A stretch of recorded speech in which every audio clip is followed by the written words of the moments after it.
Hello बच्चों, let's read the question. कह रहा the vapour pressure of water at 20 degree Celsius is 18 millimetre. Vapour pressure होता है बच्चों the pressure exerted by vapours of a liquid on liquid surface when liquid and vapour are in equilibrium with each other. Okay बच्चों, तो जैसे आपके पास में pure water था। ओके बच्चों, प्योर वाटर का वेपर प्रेशर मान लेते हैं पी नॉट एच टू। कितना दे रखा है बच्चों? 18 मिलीमीटर दे रखा है। ओके, फिर आपने इसमें क्या करा है बच्चों? 20 ग्राम एक नॉन आयनिक सब्सटेंस ऐड किया है बच्चों। ओके, नॉन आयनिक मतलब वो ऐसा है कि इलेक्ट्रोलाइट नहीं है, जहां अंदर जाके ना डिसोसिएट होगा ना एसोसिएट होगा बच्चों। ओके, और ये जो आपने H2O ले रखा था ना बच्चों, इसका वेट आपने ले रखा था 100 ग्राम। ओके बच्चों, कितना? 100 ग्राम। ओके, और ये आपने कितना ऐड किया है बच्चों? जो आपका जो आपने सब्सटेंस ऐड किया है, ये आपने 20 ग्राम ऐड किया है। ओके बच्चों, तो देखो जिसको घोलते हैं बच्चों, जिसको ऐड कर किया गया है बच्चों, ये होता है आपका सोल्यूट। ओके बच्चों, और ये जो है बच्चों नो, ये वाटर वाटर यहाँ पर क्या होगा बच्चों? जिसमें डिसोल्व किया गया है वो आपका सोलवेंट है। सोल्यूट और सोलवेंट मिलकर क्या बनाते हैं? सॉल्यूशन बनाते हैं। तो क्या होता है बच्चों, जब भी हम कोई सोल्यूट ओके किसी सोलवेंट में ऐड करते हैं ना, तो उसका जो सोलवेंट का वेपर प्रेशर है ना, वो डिक्रीज कर जाता है बच्चों। यही कह रहा है कि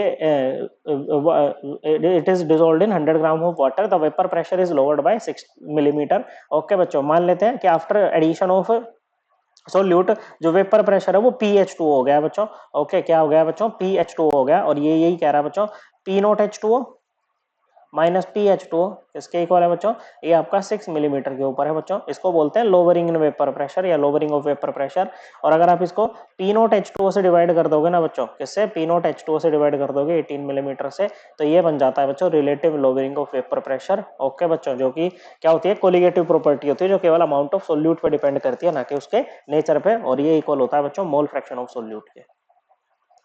ओके बच्चों, किसके? मोल फ्रैक्शन ऑफ सोल्यूट के। ठीक है बच्चों, तो क्या हो गया बच्चों? ये आ जाएगा, इसको मिलीमीटर से मिलीमीटर हटा दो, ये 1 पे गया, ये 3 पे गया। तो आप क्या लिखोगे बच्चों? कि 1/3 किसके इक्वल है बच्चों? It is equals to mole fraction of solute. Okay बच्चों, अब देखो सोल्यूट का मोल फ्रैक्शन क्या होगा बच्चों? ये इक्वल होगा number of moles of solute, जो आपका नॉन आयनिक सब्सटेंस है, upon number of moles of solute plus number of moles of water बच्चों। ओके, नंबर ऑफ मोल्स कैसे निकालते हैं बच्चों? ये होता है given weight upon molar mass. Okay, तो वाटर का मोलर मास कितना हो जाएगा बच्चों? 2 हाइड्रोजन है, ए हाइड्रोजन का 1 ग्राम पर मोल प्लस ऑक्सीजन का 16 ग्राम पर मोल, ये आ जाएगा 18 ग्राम पर मोल। तो नंबर ऑफ मोल्स कितने हो जाएंगे H2O के? गिवन वेट है 100 ग्राम, मोलर मास है बच्चों कितना? ये 18 ग्राम पर मोल। ओके, तो ये आ जाएगा 100/18 मोल। ओके, जो सोल्यूट है बच्चों, इसका मोलर मास मान लेते हैं कि कितना है बच्चों? इसका मोलर मास है मान ले से m। ओके बच्चों, या m की बजाय चलो x तो ये काई ले लिया है बच्चों, y मान लेते हैं। क्या मान लेते हैं? y इसका हम मोलर मास मान लेते हैं। ठीक है बच्चों, सोल्यूट का y ग्राम पर मोल, तो y की वैल्यू निकालनी है हमें। ओके बच्चों, तो नंबर ऑफ मोल्स क्या हो जाएंगे इसके? इसके नंबर ऑफ मोल्स हो जाएंगे आपके 20/y। ओके बच्चों, तो यहाँ पर लिखो बच्चों, तो ये हो जाएगा 1/3 equal to number of moles of solute कितने हैं बच्चों? 20/y। Okay, upon 20/y plus 100/18। पहले डिनोमिनेटर को सोल्व कर लेते हैं, हो जाएगा बच्चों का 20/y अपॉन 18y। यहाँ पर क्या आएगा बच्चों आपका? एलसीएम।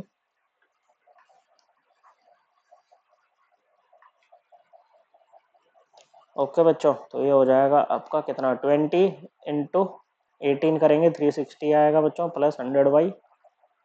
ओके बच्चों, this implies 1/3 is equals to, इसको हम ये लिख सकते हैं बच्चों 20/y multiplied by 18y upon 360 plus 100y। Okay बच्चों, तो y से y कैंसल।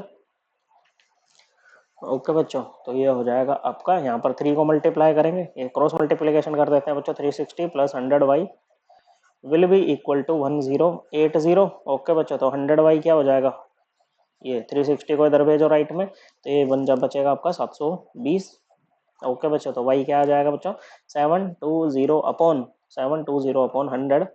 तो कितना आ गया बच्चों? 7.2 आ गई y की वैल्यू। इसका मतलब है जो सोल्यूट है उसका मोलर मास कितना है? नॉन आयनिक सब्सटेंस का मोलर मास है बच्चों आपका 7.2 ग्राम पर मोल। मोलर मास का मतलब होता है 1 मोल का मास। ओके बच्चों, क्या है? 1 मोल का मास। तो कितना है? 7.2 ग्राम है। So correct answer is option B. I hope आपको ये एकदम क्लियर हो गया होगा। थैंक यू बच्चों।